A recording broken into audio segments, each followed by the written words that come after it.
Hello, ladies and gentlemen. Welcome back here at Apollo Racing Club for another week of racing action. This is a special week. It is going to be the last race of our red, white, and blue all over season. We're going to be celebrating that at Watkins, Glen, which should prove to be pretty exciting. One of my favorite tracks here on the schedule, second I think only to Laguna Seca, and we are. It's going to be an interesting race. Just taking a look at the practice times, we have been seeing pretty much, aside from the race leaders, everybody within about a second of one another, so we should have some nice, tight racing here. But with it being the last last race of the season, should probably also mention some of our standings in the overall scores, because this is going to be an important one. But before we get into that, joining me in the commentator's booth, as always, is going to be Tom Castellani. Tom, how you doing tonight? I'm doing good, thanks, Matt. Yeah, this is a pretty universally liked track, I think. Everyone seems to enjoy it. It's really fast and flowy, and I'm really looking forward to this race.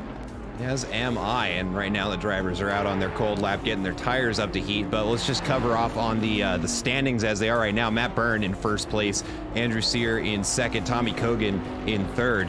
All of them within just a couple of points of one another. Daniel Lund in fourth, Daniel Wright in fifth, Tony Giordano in sixth, Jeff Spangler in seventh, Nick Schwartz in eighth, Andre Afonso in ninth, and Michael Randall to round out the top 10. And we were real close in points. Matt Byrne with 68, Andrew Sear with 67, Tommy Cogan with 65. So every position is going to matter here. But even just behind that, we've got Daniel Lund 58, Daniel Wright 55, Tony Giordano 47. And depending on where they score, I mean, first place is going to be walking away with 34 points.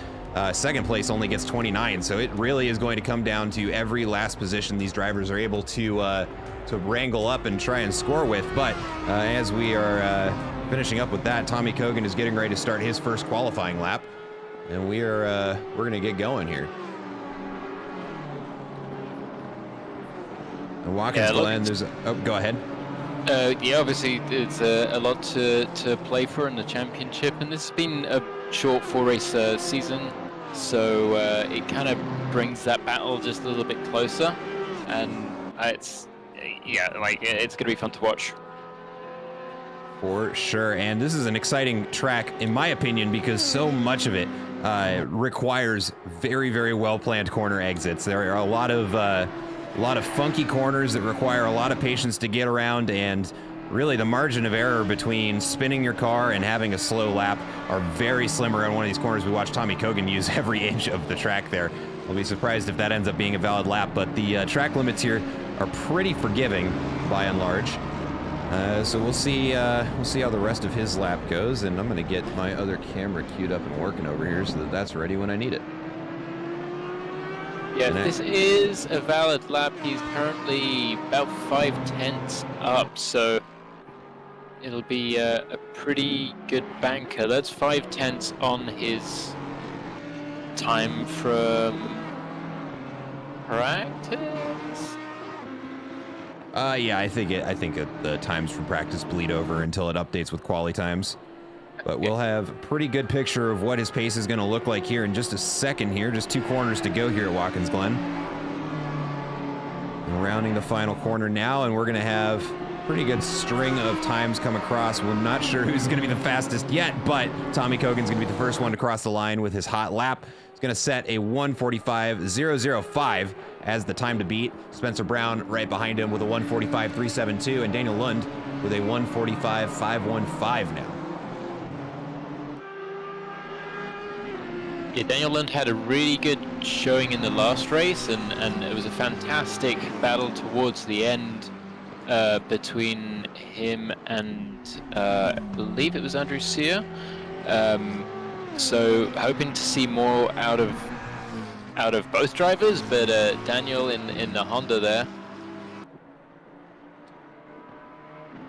Doing a good job. Matt Byrne on camera right now, coming around, looks like third to final corner. Currently 3/4 of a second up on his previous time, which hasn't set a hot lap yet, so we'll see where he ends up. But no purple border around his name on the tower there, so not expecting to see a first place steal from Tommy Cogan, who is currently hanging on to his fastest lap and has about a 1/10 of delta to play with here.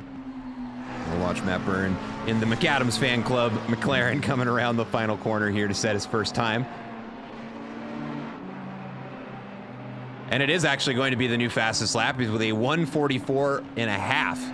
Almost a half second, no, just shy of a half second faster than Tommy Kogan. And he's going to continue around the first bend with that purple corner, or purple border, excuse me. Let's take a look over at Nick Schwartz's lap here. Almost a second in the Delta coming up over the hill. Now 9/10. Just one corner to go. Will he find a little bit more time? Would put him, he is firmly in the 1:44 range, so we're looking at least the top 3 here. Loses some time on the exit though, and still manages to cross the line with a 1:45.075, moving him up into 3rd place. Also got Roadside Cookie on a pretty big improvement here. 8/10 in the Delta now.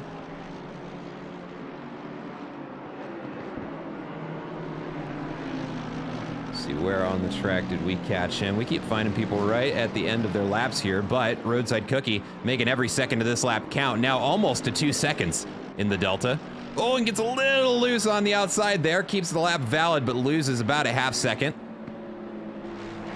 See the time just bleeding off. He's paying for it long after the incident, which is, I mean, he just ran a little bit wide, but it was enough to lose a bit of pace. So it was 1.3 at the end of the lap. Puts Cookie was 11th place, but he's not been knocked down to 12th place. I think it wasn't iced in, but the leaderboard moving around a bit at the moment as the track rubbers in some more, and the times are only getting quicker. We've got a lot of green on the tower at the moment. Indeed we do. And speaking of green on the tower, let's take a look over. Bruce Hopkins crosses the line with a new improvement, moving him up a position, and then, well, it moves him back down because the leaderboard's still shifting around, but it does a 1:46.71 as his personal best. Matt Byrne getting ready to set another fastest lap of the session, and Alan Zhu on a ripper here, coming up into some traffic. Jaski is a BMW driver we usually see further up the board, so I'd expect at the moment he's well, I was going to say a couple tenths, but that is rising rapidly as he moves through the lap. That's up to 5, 6 tenths. There's some dust being kicked up there. I think Tommy Kogan has gone off and is rejoining the track. But you can expect a pretty good time out of Andrew Jaski and have him move up the board here soon. As we watch Alan Zhu, the Canadian driver in the Mercedes. We've had a fair few Mercedes on the grid today. We've got 3 in the form of Tim Wilkins, Roadside Cookie, and Alan Zhu. Also a pretty strong showing from the Audis. Got Tommy Kogan, Bruce Hopkins, and Tony Giordano, who's still in the pits after having not set a quali lap, but Alan Zhu about to set quite the lap here, almost 2 seconds up on his previous best. He's going to set a 1:48.5, moving him up a position into 14th, which is immediately snatched away from him with another improvement on the grid. Let's take a look over at Eric Chang as well. About a half second up now. Yeah, Eric, we haven't had with us for a little while, and it's very, very good to see him back here. He's our resident Bentley driver, absolutely loves the thing. I'm going to be super excited. I know that he really loves Watkins Glen as well, so this is the perfect time for him to be back here. Absolutely. And a strong finish for him could also upset some of the championship standings, which, hey, I'm all about a wild card. Let's shift some things up. These drivers got to earn their finish. But still just shy of a half second in the Delta here. Eric Chang coming around the second to last corner now, just 1 to go. A very important one. Let's see if he can do it nice and tidy and composed, but is going to bleed a little bit of time away on the exit, but still 6 tenths in the Delta. Right now sitting P12, moves him up into P10 with a 1:45.83 as his new personal best.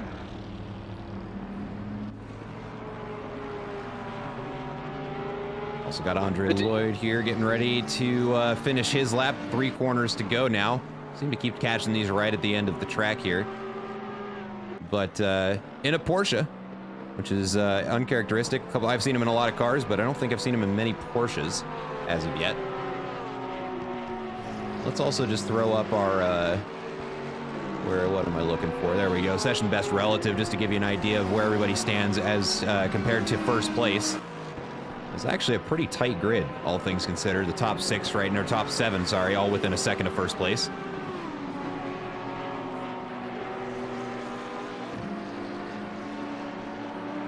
Do you think this track favors any car in particular, or is it pretty even across the board? I'm not entirely sure, but taking a look at the manufacturers over there, BMW is making a strong appearance here, holding down 5, 6, and 7. But really, I think with this being one of the newer tracks, I'm not sure if that would lend itself to having a little bit better BOP, or if Kunos botched it a little bit on this one too. Couldn't say. But it does, at least according to the statistics right now, does look to be favoring the BMWs.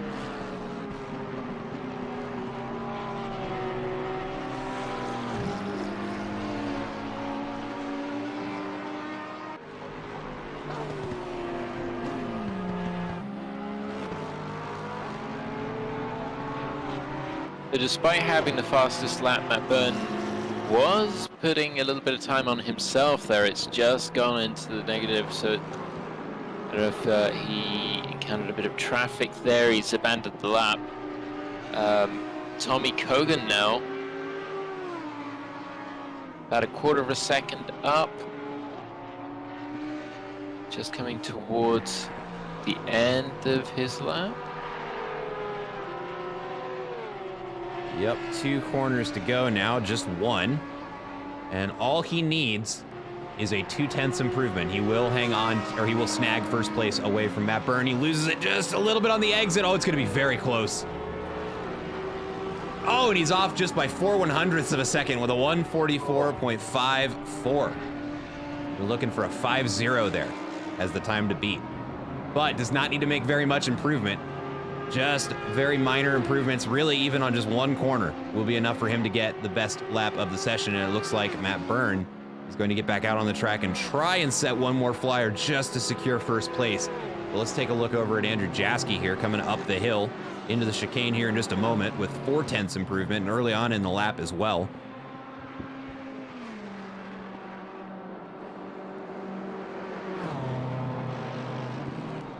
And actually, let's have a little bit of fun here. Let's go ahead and watch his onboard. We'll do it this way. That is nice. It works. Very, very nice to see. It works. But right now, Andrew Jaski looking to improve on Nick Schwartz. There's the comparison there for you. You can see on the track map as well how everyone's just found themselves a little bit of space on the track, because obviously you don't want to be coming up on anyone during your lap.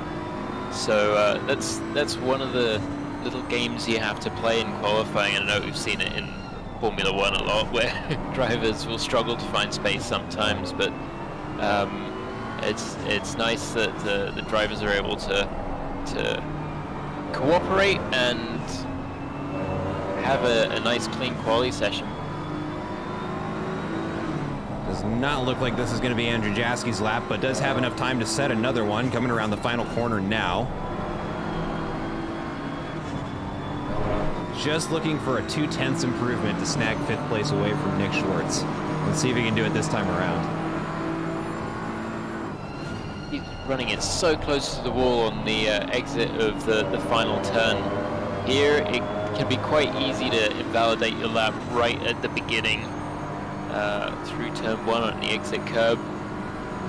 You can see what I was saying, like the way this track flows is just so satisfying. Yeah, and I mean, so that entire hill there, even coming around the first little bend there on the right, it is flat. Your right foot is flat on the ground, and if you lift even a little, it's gonna you lose kilometers an hour by the end of the straight. Nice catch there. Andrew Jaski back in, gets a little bit unsteady on him, but he reins it back in, gets into the next corner, doing a good job of maintaining speed around the corner. Still 0.3. That is gonna be enough for a position improvement if he can hang on to it. Now into the hairpin. Nice coast around there for him. Now up the hill into the next hairpin.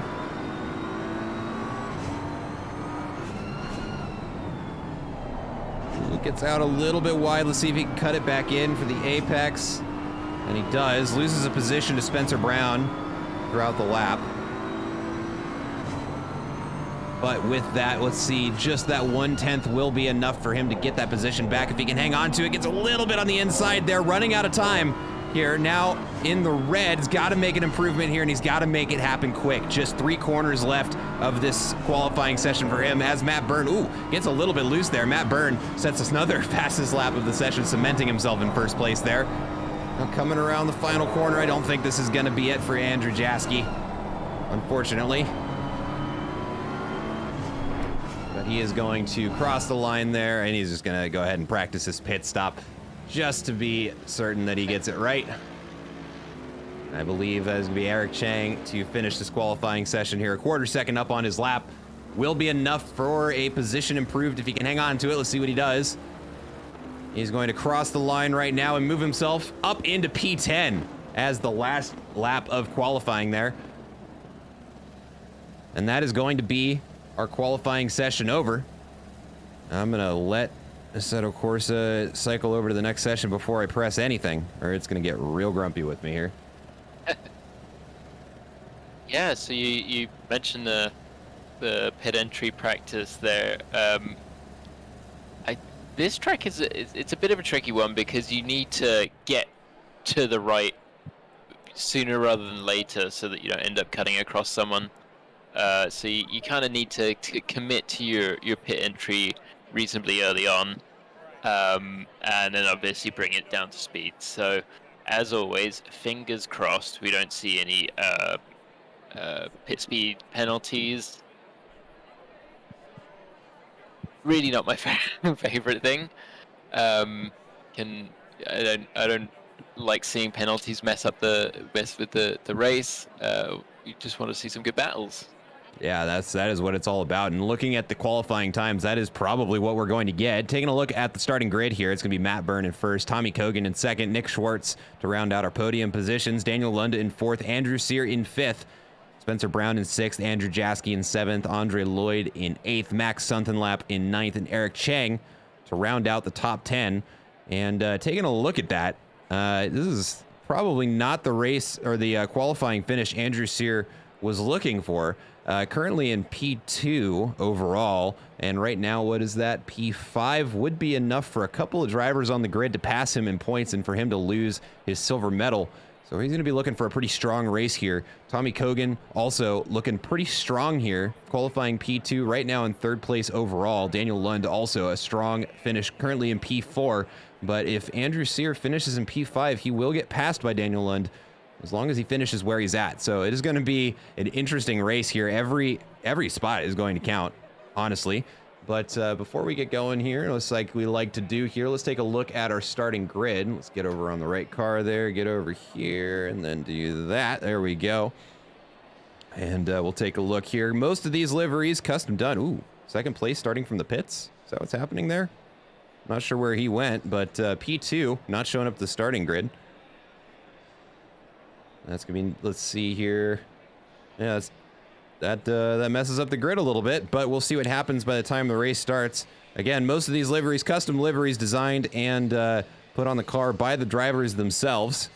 Just kind of a, you know, we spend so much time driving these cars. It's nice to put our own little personal touch on the car we get to choose. And you know, at the end of the day, there's a whole bunch of different manufacturers that you can choose from. Some people like to drive McLaren. Some people, for some reason, like to drive the Bentley. But they all get to choose their car, and they get to paint it however they want.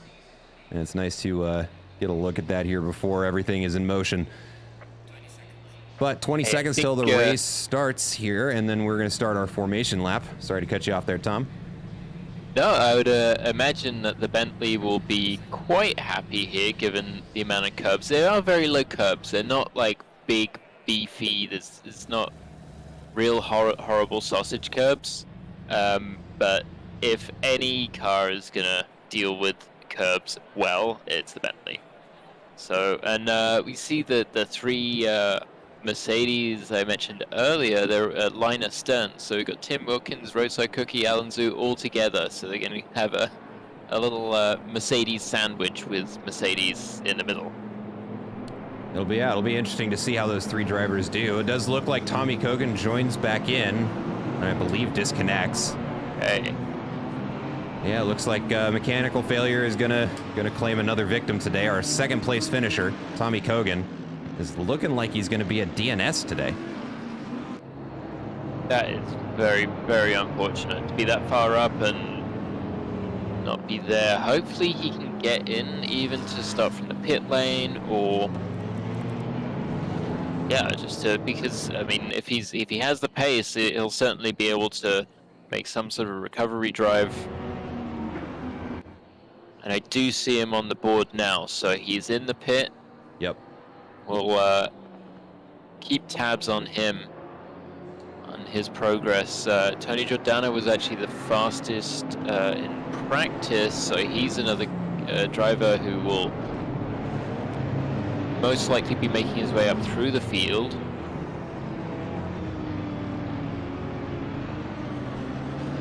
Really Ortiz, the sole Ferrari.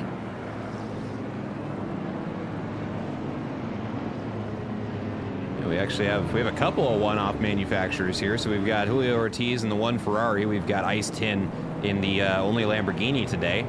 And then we've got Daniel Lund up in 2nd place now in the only Honda. Not to mention Eric Chang rocking the only Bentley. Oh, and Max Dunlap in the only Lexus. Yeah, we got a lot of single makeup in here. I say this every time. I really love the fact that this game and the GT series in general in real life has such a spread of cars and manufacturers, just for the fact that they all have their own characteristics and they all behave differently, and that makes really good racing. Well, and not just that, it's even more exciting when you've got the lineup of 3 that we're looking at on camera right now with Tim Wilkins, Roadside Cookie, and Alan Zhu, is that they're all driving the same car. The only thing that's different is the maybe the setup and the driving skill. So that's what makes those battles so exciting.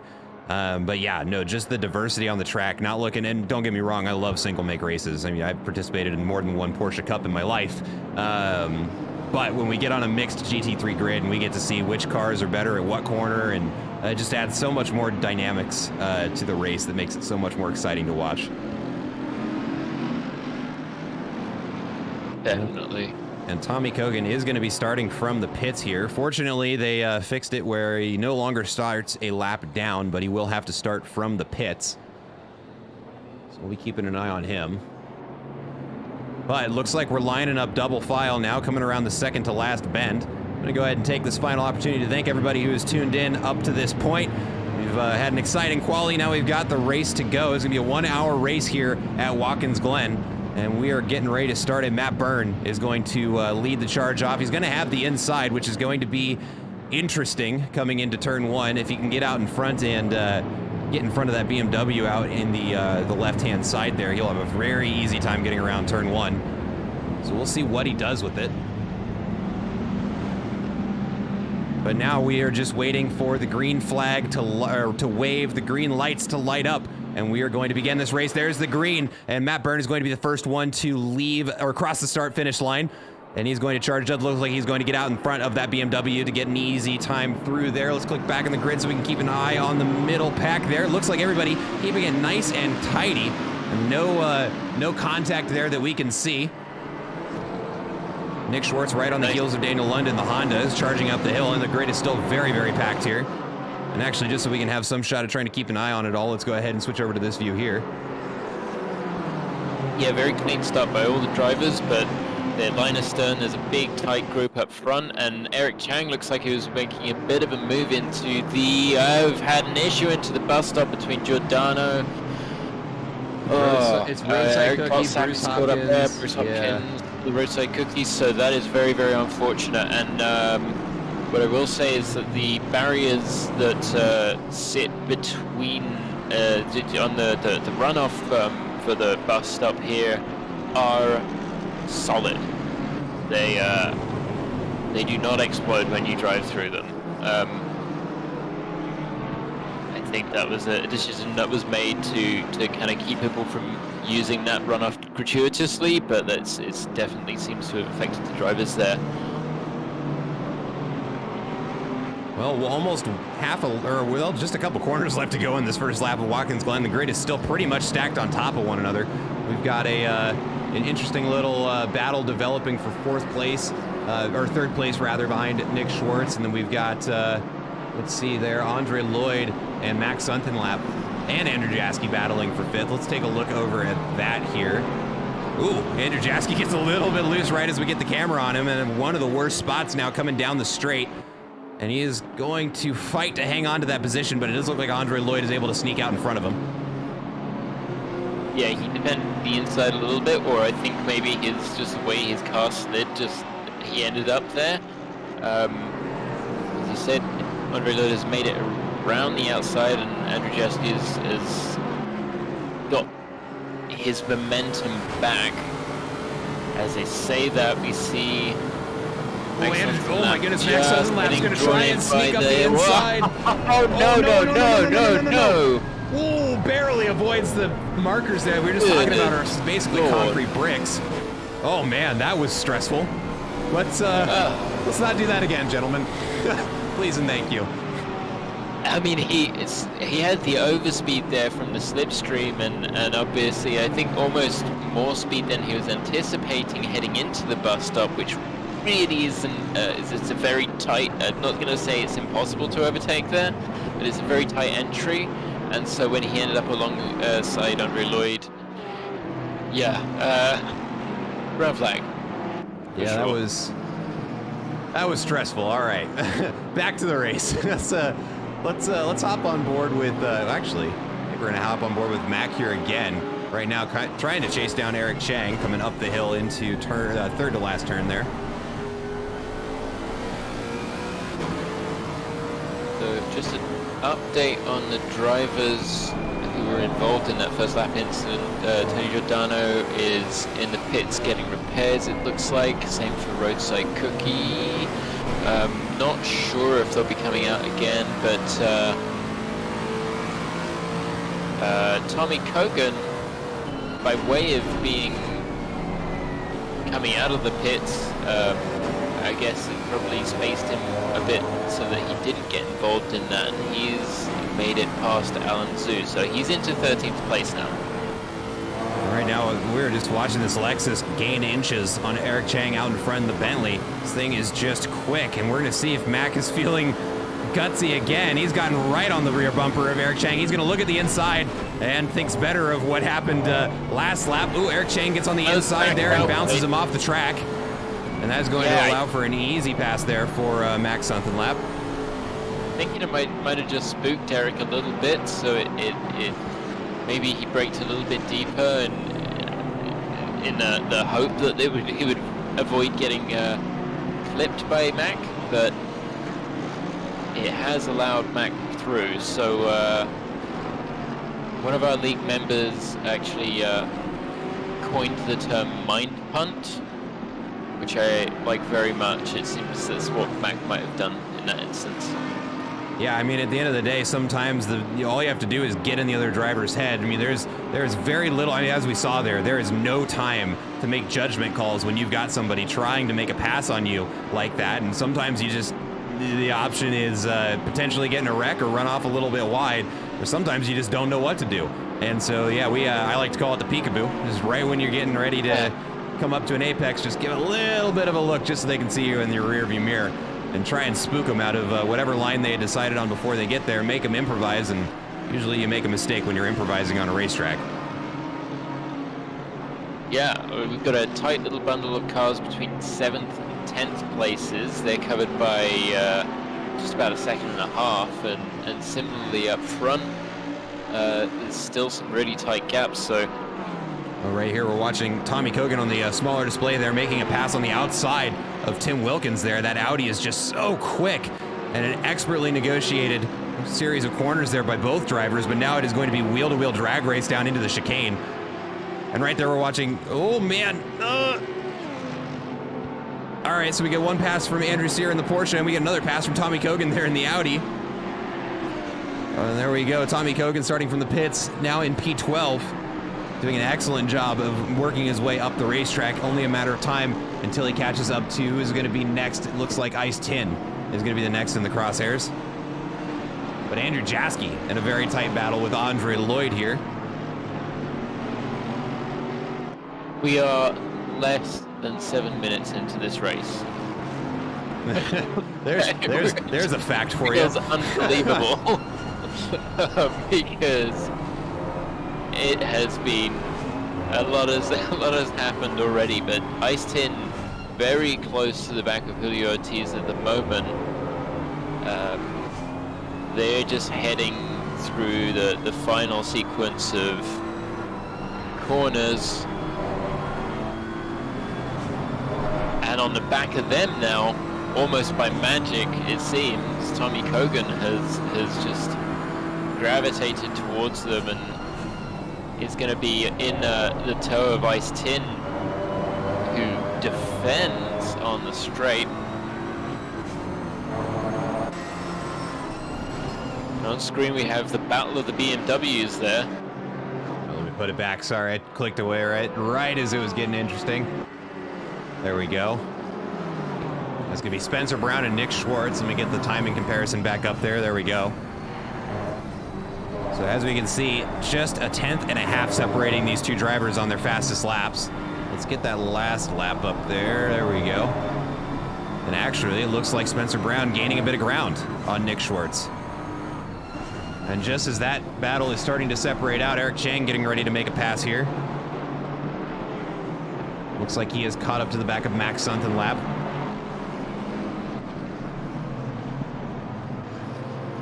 I'm actually going to throw us back over here so we can take a look at the tower there. There's our standings overall. We've also got Tommy Kogan looking to make another pass here, catching up to Julio Ortiz. Just notice, I don't think we did have all three BMWs line astern, but I don't know if Andrew Jaski made a mistake that allowed Andre Lloyd pass, but yeah, the Porsche sneaking his way into that German battle there. Well, it is still a German battle. We just have a Beetle in the middle of the BMWs now.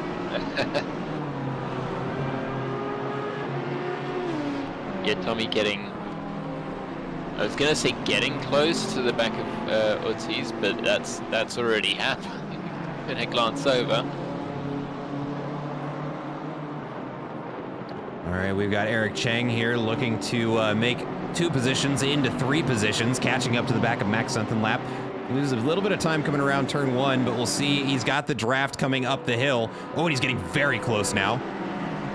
Now we're talking about inches. He may be a wheel-to-wheel battle. He gets a good exit there. The Lexus gives him nowhere to move. And now into the chicane. We've seen some interesting attempts here made. I think he's gonna go for it. And he does. Lunges in front of the Lexus. Gets on the brakes just a little bit later, and it looks like he's gonna be able to feed that Bentley through. We call it the Boatley because it can just float over bumps, and that is exactly what we saw on display there for a second. That Bentley just eating those curbs and using that advantage to get out in front of Max Sunkenlap. Turns 2 positions into 3, now sitting P7, but we've got some more interesting battles happening. Nick Schwartz is right on the rear bumper of Daniel Lund.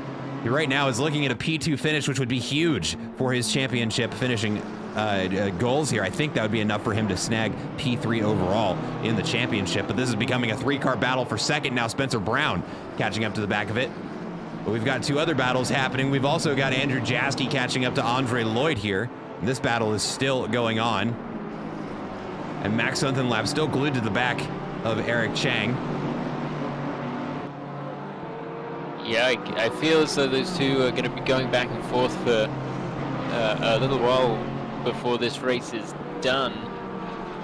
Oh, and a mistake out of Tommy Kogan puts the Audi into the wall. Where is that? At the exit of the 3rd to last corner, and loses a substantial amount of progress.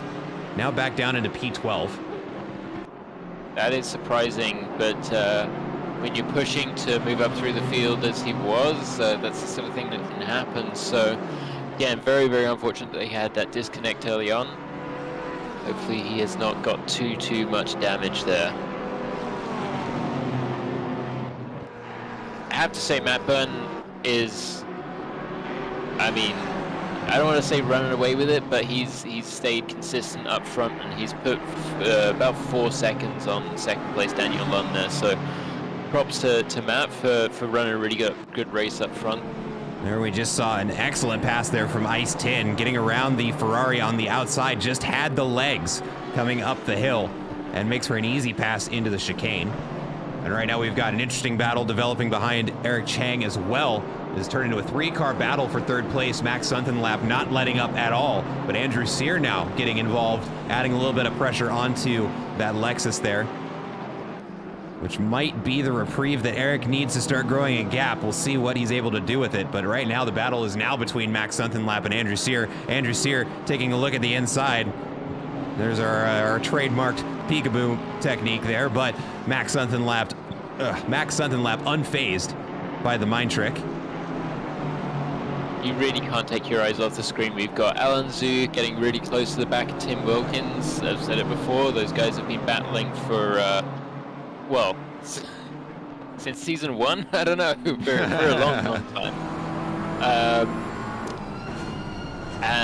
Yeah, the second, third, and fourth place battle is still raging. There is a lot to see.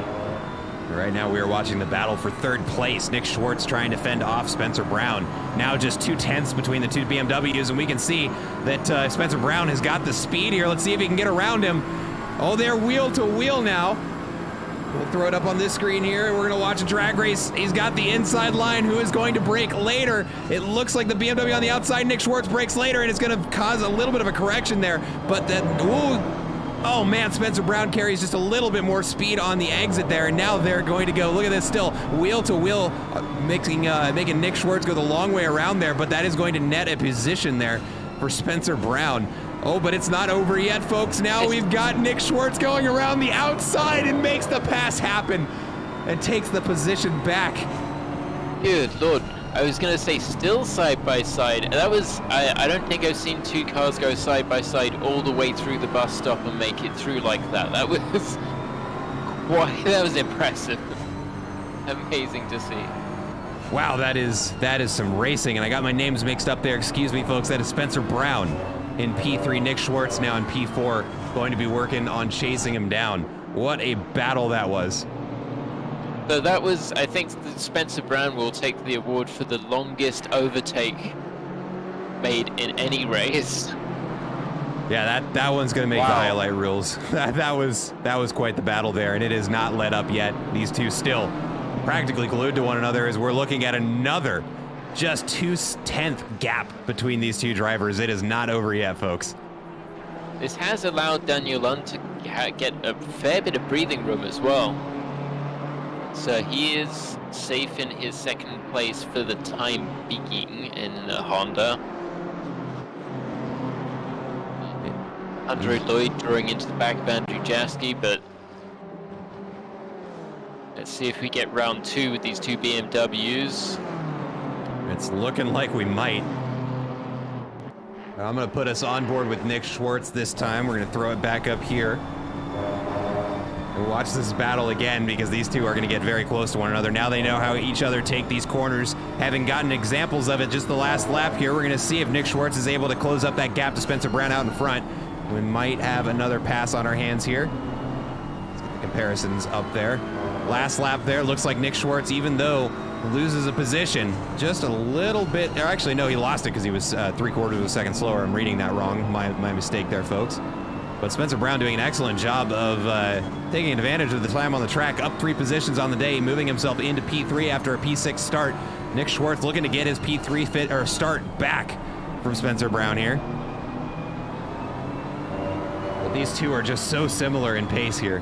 It'll be interesting to see what the next lap timings look like as far as who's faster where. We'll get our answer here in just a couple of corners. Back end of Nick Schwartz gets a little bit loose there, but he gets it back under control. Now 2 corners to go.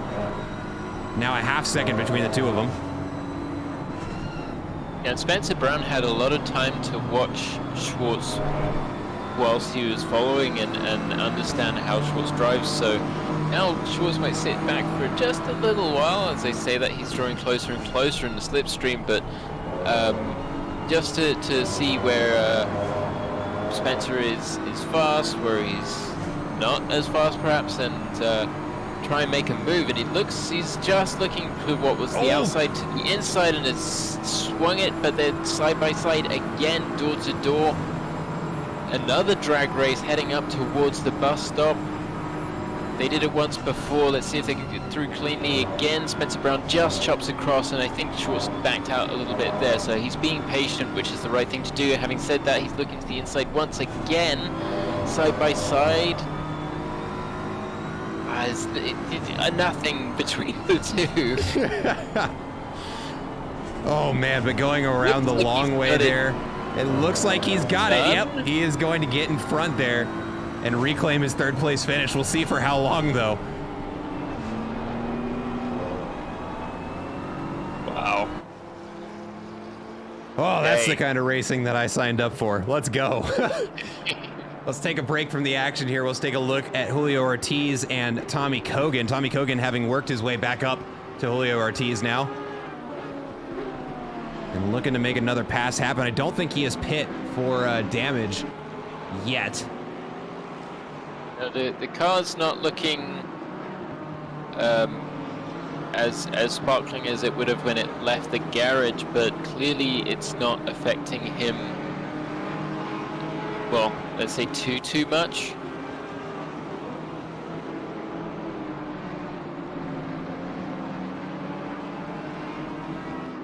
Oh. Yeah, I needed to take a second. Just let my brain reset. My goodness. The drivers in this club making us work for a living. My goodness. We've also got another. We still have that same 3-car battle between Eric Chang, Andrew Sear, and Max Sunkenlap, albeit in a slightly different order. It looks like Andrew Sear has gotten around Max Sunkenlap now. Oop, let's get that out of the way there. There we go. Yeah, so we are getting close. It's about a minute and a half to the pit window. So I would imagine that Tommy Kogan will come in early, but I'm not sure if there's anyone else who would be planning. Perhaps Bruce Hopkins with a little bit of damage, but it'd be interesting to see who the early stoppers are. As we said, it looks like Eric Gottsacker is going to be in the pits now. Has he been? It looks like he's been there for some time. Excuse me. Yeah, it's showing him as 2 laps down. Not sure what's going on there, because we have Tony Giordano, who's currently 2 laps down again after having to repair some damage from a lap 1 incident in the chicane. He got his repairs and he's back out on track, so he's setting laps, and he's you know, it's always good to be in the race, because you never know what's going to happen up ahead. There's always something to gain. So, well, and especially with it being the last race of this season, every point matters. So even if you're just out there finishing to earn something, that is going to be good enough for some of these drivers today. Now we've got the 2 Mercedes. Alan Zhu on the back of Tim Wilkins, and Alan sort of followed Tim through that wide line there. They're both off track, but here we've got some nice tarmac runoff, so that's forgiving. The pit window is open now, so for anyone who does want to come in and get some fuel, get some fresh tires. In these races we have mandatory stop 4 tires. It's not mandatory. Ooh, as we see Eric just getting away with it across the grass there, but he has lost some speed, and that's allowed Andrew Sear to get a run on him, and that's a move completed for Andrew Sear. So Andrew into 7th place now. Has a little bit of work to do to get back up into 5th place where he started. But yeah, no, I called that one perfectly. I don't know that Eric Chang did get away with that one. He definitely kept the car alive, but yeah, that loss in speed on the exit cost him a position. Yeah, could have been much worse, but it definitely didn't help him. Oh, Andrew Sear goes very wide. Now so there's a little bit of back and forth here. Andrew does seem to have maintained the speed there. Sometimes you can keep your foot in and make it across the grass okay. So, yeah, it's not mandatory that the drivers take fuel, but it's logical because it doesn't affect the pit time, and they're able to run a lower fuel load for each stint. So often the drivers will fuel for anywhere between 1/3 and 2/3, you know, maybe half distance if they want to split it right down the middle. But 2/3 gives you the option to go all the way to the end of the pit window.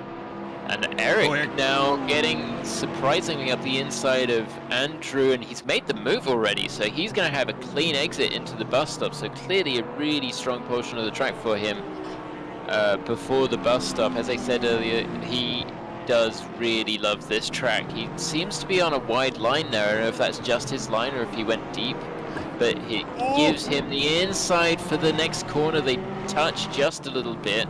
They both seem to get away with it. And now we've got Max Hunthenlap on the back of the two of them. So we've got a really tight three-car battle here with Andrew looking up the inside. Oh, we can see him poking his nose. He's just, he just trail braked it through there, and that's pushed Eric out enough that Mac has been able to take advantage of it. They're still side by side. Mac it feels like a bit of a dive bomb, and it does make contact with Andrew Sears. So, but manages to hang on to enough traction, to get up the hill and in front of Eric Chang there. This makes for an interesting move there from Max Hunthenlap. Definitely going to be looking at the replays of that one after the race. But it does secure him 2 positions changed, moves himself up from 9th into 7th. And just a couple of corners there. It's often the case. One guy will be saying you chopped me, the other one will be saying you dove on me. So it's, but it did. He was coming in quite hard. Now we got Tony Giordano, who, as we said, he's taken his mandatory stop now, as has Tommy Kogan. Tony has got a lot of pace, but he is a couple laps down, so he's in GT racing. There is no obligation to yield to a blue flag, so that doesn't mean hold up the drivers behind you, but he can kind of just continue lapping the way he is, and they have to find a way past. The only asterisk I'll add to the end of that is that he is not permitted to defend a pass from a car lapping him. That's the only thing. So he doesn't necessarily. Oh, wow, Eric Chang makes a great move there, capitalizing on a mistake out of Max Hunthenlap there, and nets himself another position. And this 3-car battle has changed positions once again. Now Andrew Sear looking on the inside there, looking to get that position back from Max Hunthenlap. Give a bit of a peekaboo, as you called it. Gotta love the peekaboo. All you gotta do is get in their heads. You just gotta interrupt their flow. All you gotta do is make them forget about the turn they thought they were gonna take. Make them take a turn that they have to figure out on the way, because you know what? I'm in your rearview mirror, and you should be thinking about me, not your lap. At least that's how I think about it, anyways. Definitely, and some drivers like to use the flashes as well to just create a little bit of a distraction.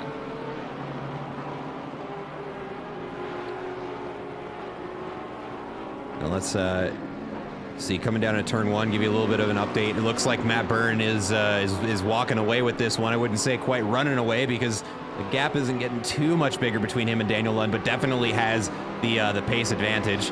Daniel Lund in 2nd place. That's going to be a very strong finish if he can hang on to it, and it does not look like he's in a lot of jeopardy, save for any unfortunate mishaps that may befall him, with an 8-second gap to Nick Schwartz, who's also looking very secure in, Nick Schwartz still under fire from Spencer Brown, rather, and Andrew Jaski also entering that battle for 3rd place. I got some hiccups, folks. Excuse me. Let's take a look over at, or actually, go ahead.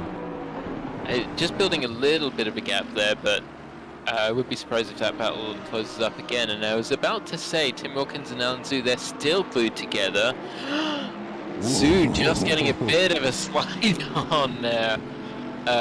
and what I was going to say is that Zhu does tend to favor consistency through the race. He likes to, set consistent laps, take it easy, and let the race come to him, and use the pit strategy. So it doesn't really surprise me that he's just sitting there behind Tim, if he thinks that's where they're going to be for the remainder of the race, and he'll try to make that move as late as possible. Looks like we've got our first race leader into the pits. Daniel Lund in second place, going to be the first to serve his mandatory pit stop. Yeah, that's interesting. He was in a fairly healthy pocket of air there, with a bit of time in front, a bit of time behind. So, from his point of view, you'd want to come out into a pretty free space. I'm surprised that he's pit as early as this. Well, looking at where he's going to leave the pits, though, he's going to come out in front of Matt Byrne with probably about a third of a lap to play with. So I think he's going to be okay. We'll see, though. It'll definitely be interesting to see where he comes out, and also how the other race leaders decide to react to that. Alan Zhu still right on the back of Tim Wilkins. Just looking at the track map here, as you said, there is a really good pocket of air. So he's kind of split down the middle. We're getting close, just 2 minutes off of mid-race distance. So, and actually, here's what we'll do, just so you can see the track map where he's on. Let's go over to this view. Daniel Lund is going to be the lone dot right there, up just about ready to cross the sector 2 line going into the chicane. So he's got tons of room to work with. Really doesn't have any. It doesn't really have too much to worry about as far as traffic goes. It'll be interesting to see where the other drivers exit the pits, because that's really what it's going to come down to for him.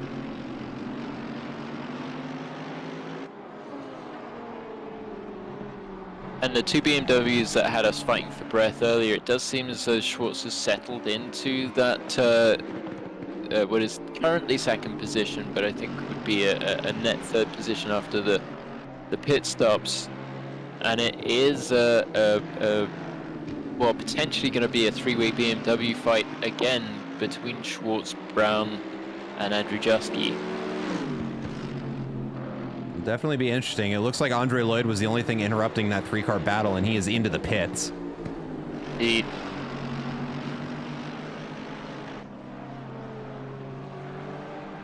And currently 5th, 6th, and 7th places are Eric Chang, Andrew Sear, and Max Dunlap now. So, sort of, I want to say like a Moto3 race. If you have seen Moto3, you'll understand what I mean. That those 3 positions, I think, will be in various orders throughout the race. Mm-hmm.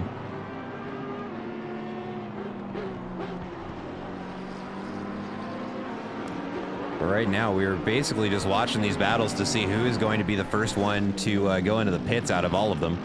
Ooh, Alan Zhu gets a good round that corner there, but runs out a little bit wide. Loses a bit of speed now coming into the hairpin. But he has more or less held on to that half-second gap for a while. And looking at their lap timings, they're pretty much right on top of one another as far as pace goes. Looks like Alan Zhu just a bit faster than Tim Wilkins in Sector 1, but that is about the only advantage he's got. And it looks like he's able to get close enough to get the draft from Tim there, but just cannot make the pass happen. Ooh, Spencer Brown is going to be the first BMW of those 3 into the pits. Andrew Sear also into the pits.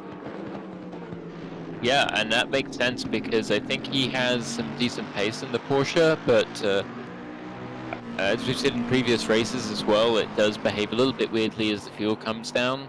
Anyone who's driven the Porsche for a while will be, I guess, more familiar and more capable of dealing with the change in handling. But he might find that if he's with some fresh tires, with a full tank of fuel, he might be able to set some good laps and make a bit of an undercut. And we'll be... Eric Chang might want to respond to that. We'll see if he does or not.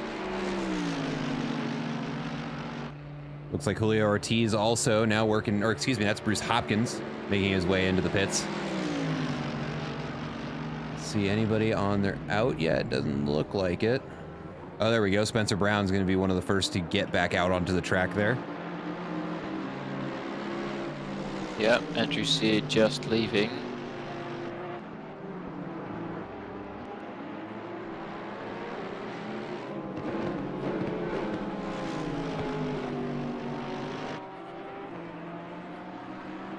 Looks like Ice Tin now making his way out of the pits. Now just Bruce Hopkins. Looks like he may be repairing a bit of damage here. Still on the jacks.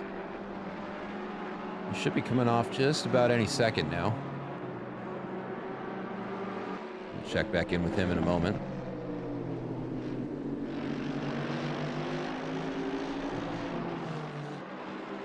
Oh, that's that car. That's that battle. There we go. Bruce Hopkins still in the pits. Must be repairing damage or something. Yellow flag on Julio Ortiz. Oh yeah, nope. The Ferrari of Julio Ortiz into the wall there, facing the wrong way around. Indeed, I was wondering why he was waiting, and then I realized that the cars were going the opposite direction. So he's managed to make a bit of a three-point turn there and get back around. So perhaps he hasn't got a whole lot of damage. He actually hasn't made his mandatory stop yet, so he's straight into the pits, which makes sense for him. Yep. And it does look like Alan Zhu is going to be the first of that two-car battle we've been following for a while into the pits there. Really don't want to jinx it, but we haven't had any pit penalties yet, so that's a really good thing to see. Yeah, I'm going to be keeping an eye on Alan's pit stop over there, because it is going to be kind of important that he comes out in a good spot. So we'll tune back into that a little bit later. Let's take a look at somebody we haven't seen much on camera because he's too busy leading the race, Matt Byrne. Currently just got around, looks like that's Ice Tin right behind him in the Lamborghini. And has yet to serve his pit stop, has 6.5 minutes to do so, and really, he can kind of do it whenever he wants. Not under threat from Nick Schwartz, just shy of 20 seconds behind him, who is just now into the pits. So Nick Schwartz into the pits, Andrew Jaski also into the pits. And that just leaves Julio Ortiz right now getting some damage repaired. Andrew Sear now back out on the track. Where does that put him out into P10? So, given that Spencer Brown pitted, I don't know if it was a lap or two before the other two BMWs, he might be primed for an undercut. Have to see. That's kind of what I'm thinking, and it'd be very interesting to see. I think that's also probably what Eric Chang and Max Sunkenlap are playing right now. Is kind of just a game of chicken to see who goes into the pits first. Yeah, Spencer Brown has just come around the third to last corner. He's got second to last now. Running up into the last corner. He's going to keep going. Schwartz is on the move. Oh, not close enough. So that, the outlap that Spencer Brown set, he's further now, I think, from Schwartz than he was before. So yeah, perhaps not a stellar outlap on high fuel, but similarly, Schwartz might take a moment or two to get up to speed here on colder tires for fuel loads. So Spencer Brown might have a moment to, or be in a position to close in a bit more. We still have race leader Matt Byrne has yet to serve his pit stop, and then we've got Eric Chang and Max Sunkenlap. They're battling for position, also waiting to get into the pits. We got a white flag on Eric Chang. I think just means it's slightly slower. No, he's going to the pits. Yeah. That's why he slowed down. So yep, Eric Chang going to be the first of that two-car battle to serve his pit stop. Yep, so just got 3 cars left. So Matt Byrne being lead race leader, it does make sense for him to push it deep into the pit window. Tim Wilkins, I know he likes to go as far as he can before taking his pit stop. Max Untitled also seems to be doing the same thing, so we'll have to see where Eric comes out, having extended that stint.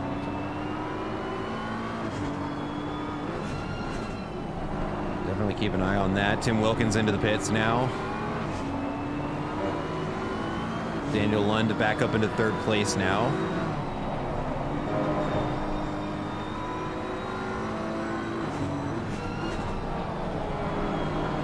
Right now we're watching the battle between Andrew Jaski and Andre Lloyd for 8th place.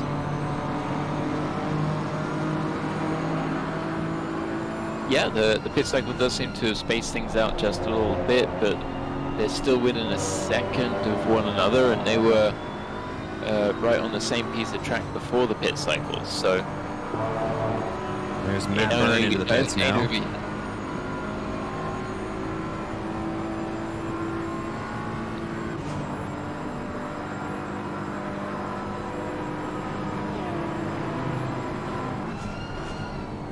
You see just how much later on the brakes there Andre is able to get on, or excuse me, Andrew Jaski is able to get on the brakes there. BMW can carry just a little bit more speed through those bumps. That Porsche likes to get unsettled by those, with the engine being on the wrong side of the car and all. Yeah, and sure enough, inch by inch, Andrew Jaski is starting to get that time back. Now within 0.3 of the Porsche out in front.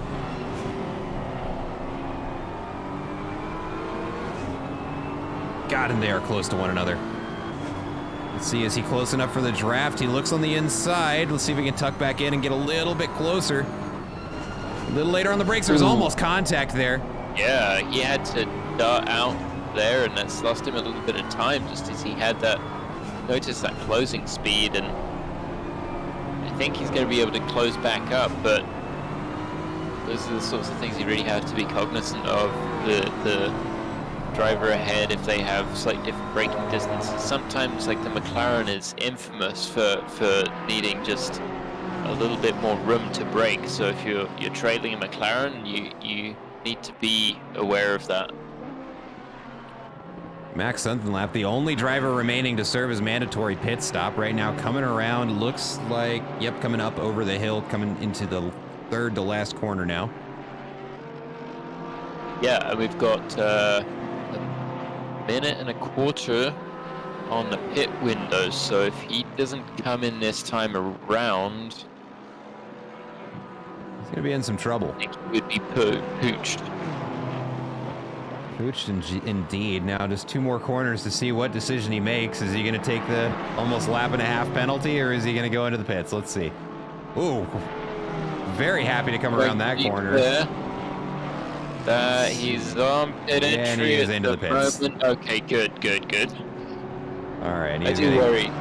As do I, and I know for a fact he came across the line slow enough. We're actually not going to see any penalties handed out for pit stops here at Watkins Glen, so hats off to the drivers there. Eric Chang, right on the heels of Ice 10. Let's go ahead and get over to that. On the inside there, the Bentley's got the legs, and he gets out in front, it looks like, but still wheel to wheel. Now he's going to have the Lamborghini have the inside line, but it does look like the Bentley gets out in front of him. Oh, but on the switchback, the Lamborghini gets out in front. Ice 10 hangs on to his position there. Let's hop on board here with Eric Chang. Watch this battle here. Tommy Kogan right behind them as well. See Tommy just flashing up in the mirrors there, and also the screen rear view camera. Whoops, didn't mean to do that. There we go. I don't know if it was a mistake from Eric off screen before, because he was battling Andrew Sear prior to this.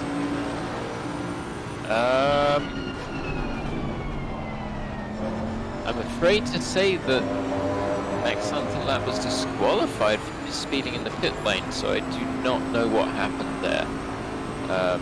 Really? Some sort of a technical issue. I'm going to look back on the replay of that to understand what happened, because I think we've had similar things in the past, but the entry was definitely fine. This box was fine. Well, his pit timer is still counting. Ooh. And I looked away for just too long there. Hold on, let me go back to the TV cameras and we're gonna back up a little bit. Watch the last 30 seconds because Eric Chang makes a pass there that I completely missed. We're watching the battle live on the other camera. See Lamborghini still nice and composed, but the Bentley gets right up behind him. Let's see what happens here. Oh, there's massive contact between the two of them is what happened, and that actually forces Tommy Kogan off the track as well. Not sure what happened there, but it does look like it has sorted itself back out in real time because we see that Ice Tin is back out in front of Eric Chang. Hopefully not too much damage to either of the three, or sorry, all three of the cars, rather.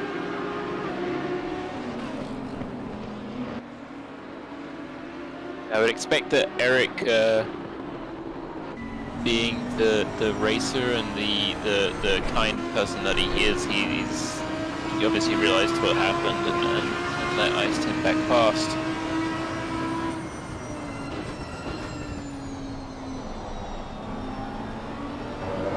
All right, now this is going to be the closest battle on the track, so we're going to be following these three here. It is going to be between Tommy Kogan, Eric Chang, and Ice Tin for battling for P8. You see Tommy Kogan in that Audi getting very, very close to the back of the Bentley. That Audi is very quick in a straight line. He is inching forward. Does not have room to make the pass before the chicane here. Looks like all three drivers getting through there nice and tidy. Audi on the outside line, maybe looking to get the power down just a little bit ahead of the Bentley, but goes out very wide there, just barely manages to get back onto the track.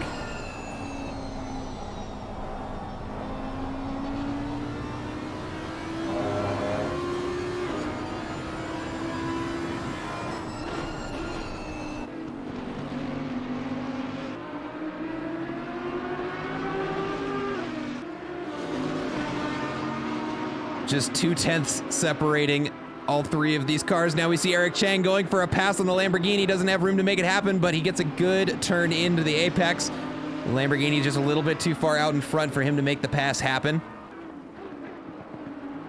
Yeah, Eric looking to the left, looking to the right.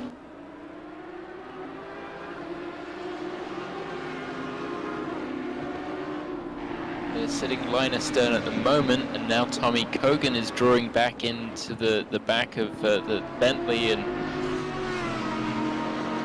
just hesitating a little bit. Doesn't want to take a risky move. Well, and something we also have to bear in mind, as we can see here, is that Tommy Kogan has no visibility around that Bentley, so he's not only got to think about Eric Chang if he wants to go for a pass, he's also got to make sure he doesn't carry so much speed he goes into the back of that Lamborghini as well. But now less than a half second between all three of these cars, as hard as that is to believe. They are moving just so quick down this straight. I can confirm for Max on the lap, as we see Eric getting really close through the bus stop there. Again, a really strong portion of the track for him, and then he loses a bit of time exiting, gaining again on Justin Ice Tin. He's getting very close to the grass, trying to chuck it around the outside. That might leave some space for Tommy Kogan.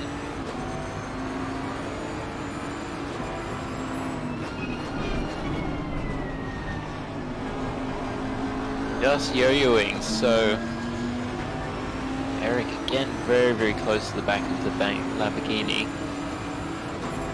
Losing my syllables. Yeah, who needs them?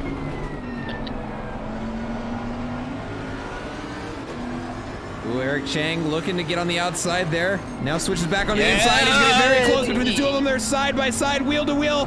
Lamborghini forced to go on the outside there, and Eric Chang is going to make the pass happen. Nice and clean for as tight as that was. Manages to find gap for the Boatley. I think that required a little bit of cooperation from Justin Ice Tin there. did go. Eric went one way, then the other, and requested permission to dock. He's made it through, and now Tommy is again close to the back of Ice Tin.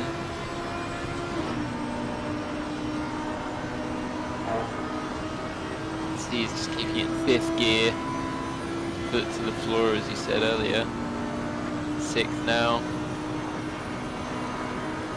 in the draft.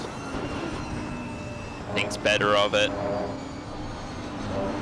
As we've seen, that can be a dicey place to try and make a pass happen, but the Audi gets a great exit, and he's going to go the long way around and is maybe able to get in front of the Lamborghini. No, it is going to be wheel to wheel. He's going to get back onto the track, and he's going to have that Lamborghini right beside him coming into the next corner, has the inside line. And I believe that is going to be enough for a pass unless the Lamborghini gets a good exit here. Let's see, I believe that is going to be Tommy Kogan up in position, and Ice Tin is going to be left behind him, now sitting in P10. Still a good place to finish, but not P9. He's going to be looking to get that position back here in the near future. And it looks like Eric Chang taking the advantage of the battle between the two cars behind him, and is going to be moving himself up the grid and growing a bit of a gap now. 1.2 seconds, the largest it's been for the last at least 10 minutes.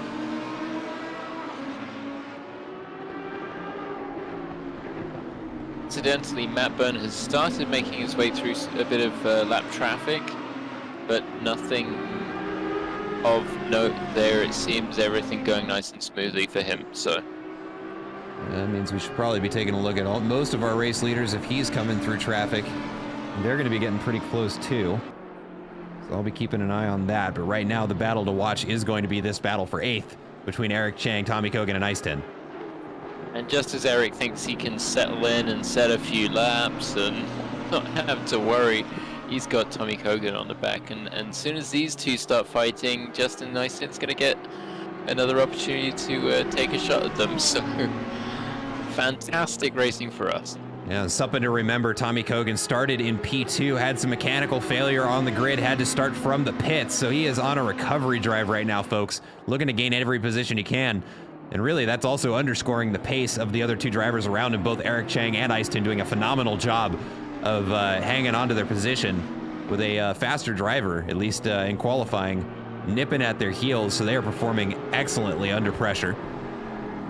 Matt Byrne setting another fastest lap with a 1:44.297 as the time to beat has almost a second advantage on Daniel Lund. Let's go ahead and we'll throw up our session best relatives there just to give you an idea of best lap times. We can see Matt Byrne really in a league of his own here at Watkins Glen. Oops, let's do that the other way. There we go. Yeah, incredible.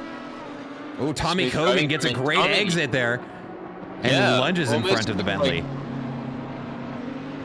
So Eric missed a gear or something because that was a significant pace difference through a portion of the track you wouldn't expect it. Running out onto the curb.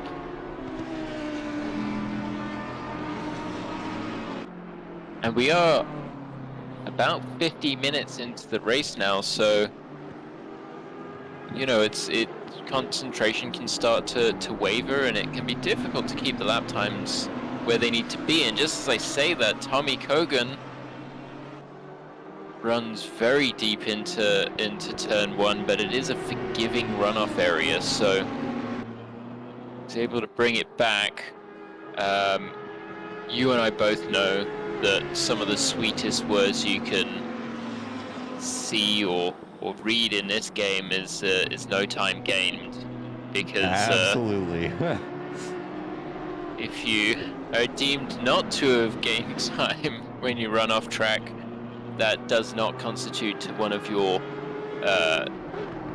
3 initial warnings. Once you get a 4th warning, let's say, or once you have a 4th infraction, then you will get a penalty. Yeah, and I can't believe I'm saying this. We're actually going to look away from the battle between Tommy Kogan, Ice Tin, and Eric Chang, because it looks like Julio Ortiz has caught up to the back of Bruce Hopkins here. So it's going to be Ferrari versus Audi. Looks like they're coming, down the straightaway into the chicane. And actually, I'm going to throw us over onto this view here so that we can keep an eye on everybody. There we go.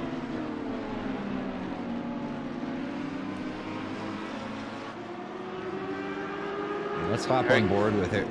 Julio Ortiz here. Mostly just because I want to hear that Italian roar, that engine, all of those angry red and yellow ponies trying to get around an Audi here. Indeed.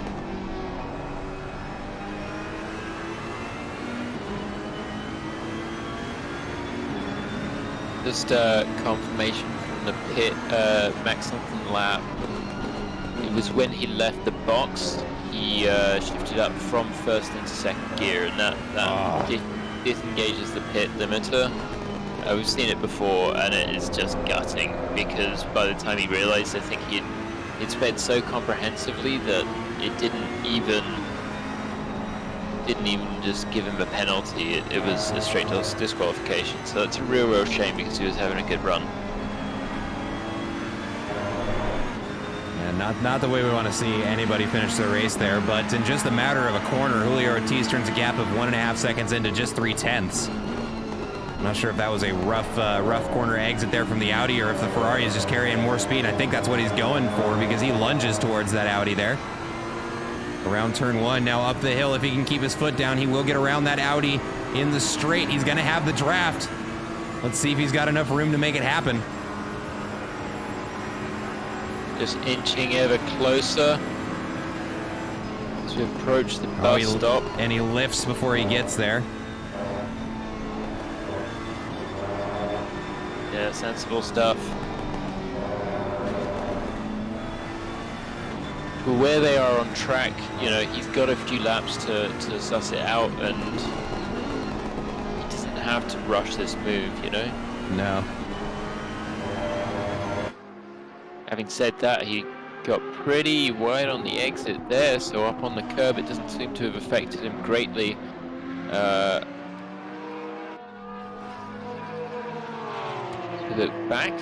So this is Andrew Sear now on Andre Lloyd. The two Porsches.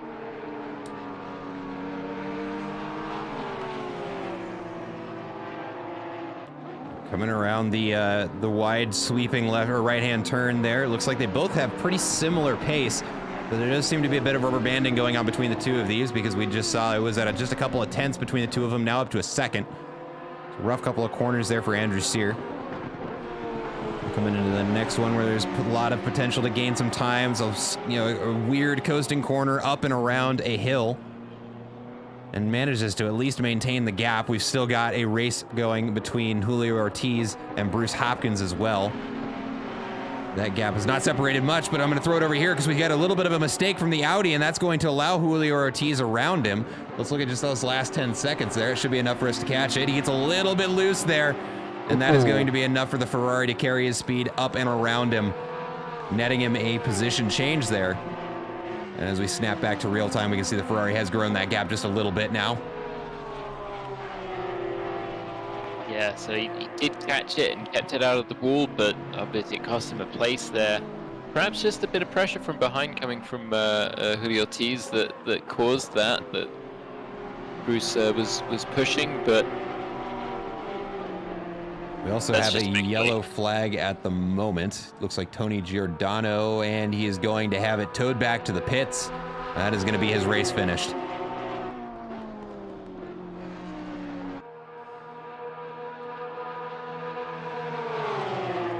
And now these two Porsches going to be a drag race into the chicane. We've seen this happen a couple times before, and it does look like Andrew Sear lifts there and is going to allow the other Porsche to get through. And now loses a bit of time from a compromised entry there, and is going to have to fight to get back up to his counterpart there in the Porsche in front. Yeah, he did clobber the curb a fair bit on, I guess, the second apex in the bus stop.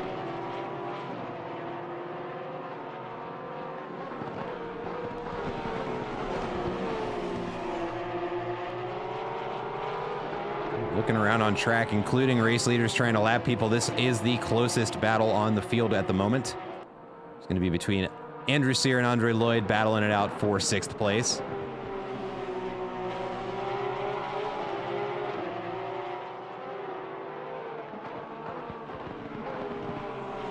You see there on that last lap, does look like Andre Lloyd has a bit of an advantage there, just about 0.2 faster.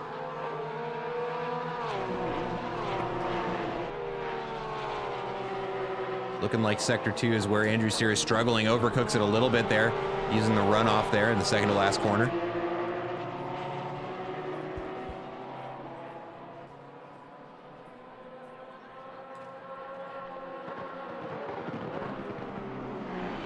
Three minutes left to go, and let's see our race leader lapping just shy of 1:43 seconds. Wow, he's just 0.3 off of 1:43. That is nuts. Anyways, so we're looking at maybe 2 more laps here. Looking at 33 laps here at Watkins Glen International. It has definitely been an exciting race. Started it with 18 drivers. We've down to 14 on the track. We're waiting to see if Max Sunkenlap will hang on to his finish or if he was properly disqualified from the race. Not sure yet. Andrew closing that gap now, down to 1 second. Didn't take an opportunity to mention that the conditions have been pretty perfect here today. Nice, sunny. We've had an air temperature of 22 degrees, track temperature 27 degrees. If you were at the track, it'd be pretty marvelous. It'd be a fantastic day to watch some racing.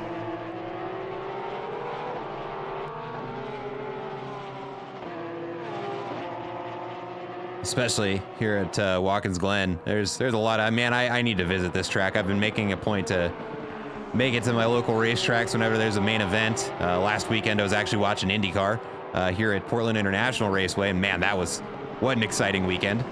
But Watkins Glen here, I would love to get over this track, because there are a lot of places I'd like to set up with my camera and get some pictures. Yeah, 100%. It'd be a great track to visit. I mean, even that, look at those grandstands right there at the second to last corner. You got a fantastic view of the cars coming up the hill and making their way around the last 2 corners of the track. That is an interesting and exciting place to be. Also turn 1 here, especially during laps, the early laps of the race. That's got to be a fun place to be.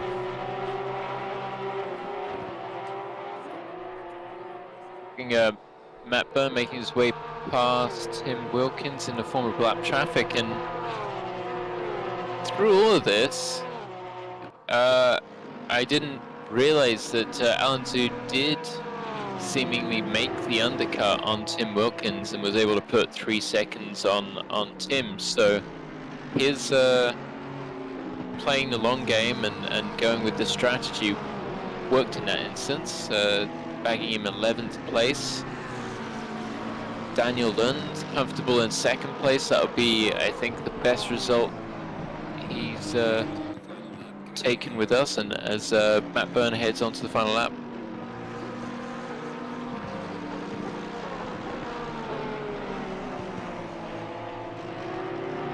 Yep, and he has definitely earned his win today. Still has a 23-second gap to 2nd place and has been setting lap after lap of fastest laps of the session. Seemingly there is no fastest lap this man can set. That you know, my fanboying has absolutely nothing to do with the fact that he is the only official McAdams Fan Club car on the track.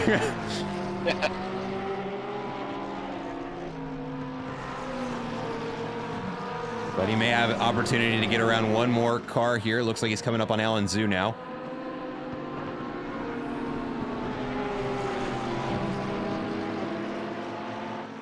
Andre Lloyd and Andrew Sear continue this battle on to yet another lap. It is going to be their final lap of the race.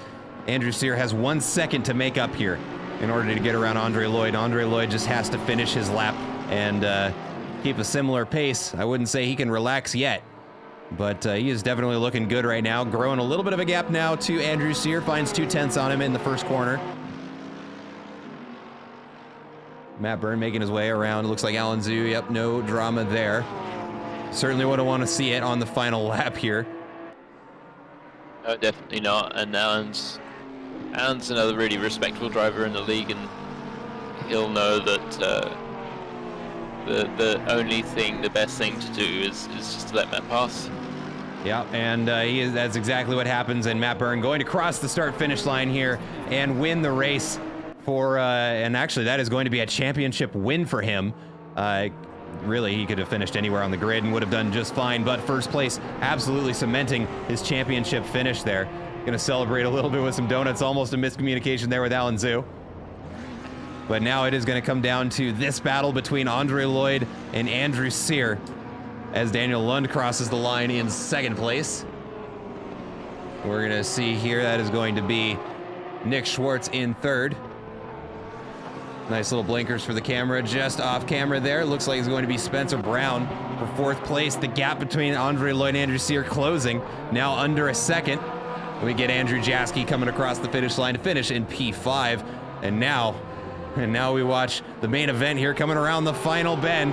It is going to be between Andre Lloyd and Andrew Sear. They are going to finish in that order. And it is going to be Andre Lloyd 6, Andrew Sear 7. And that was a hard-fought battle for both drivers there. Now Tommy Cogan's going to come across. Here we go. We can probably consolidate down just to one camera here.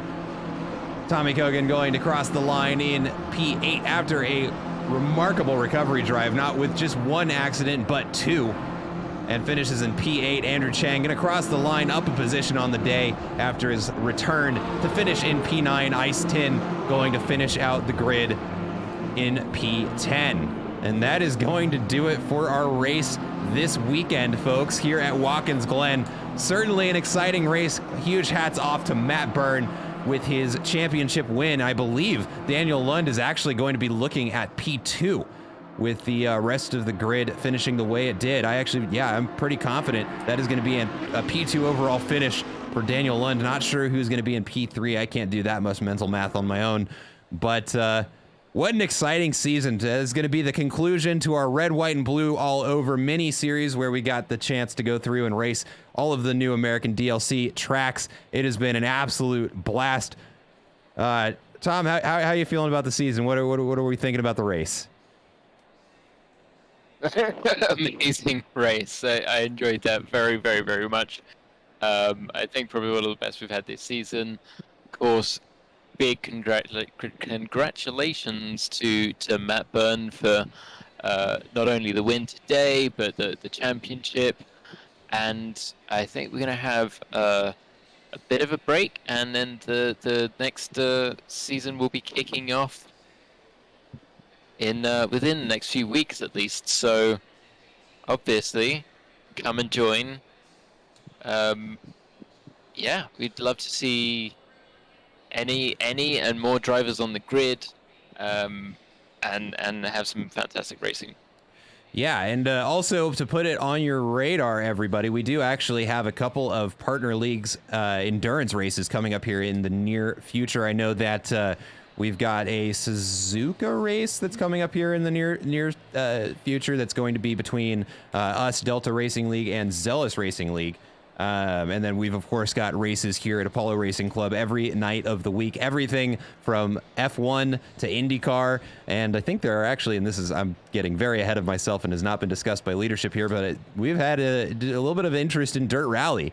Potentially getting a little league of that put together. So if that even sounds fun to you, go ahead and join us. You can find all of our socials if you look up Apollo Racing Club. Join the Discord. We will accept anybody of any driving level. It doesn't matter if you've gotten a controller. We've got an Irishman who drives with a controller who's faster than me, and that hurts my ego every time I say it out loud, but it's a statement of fact. Anyways, so that is going to do it for this season of Red, White, and Blue all over for our Saturday Night League. Thank you, everybody who has joined us at any time during the season. It's been an absolute blast with all of you, and we are looking forward very much to the next season here whenever it gets announced. I've been Matt McAdams. Joining me in the commentary booth has been Thomas Castellani from both of us. Thank you so much for having us, and we will see you in the next season here at Apollo Racing Club. You guys enjoy the rest of your evenings.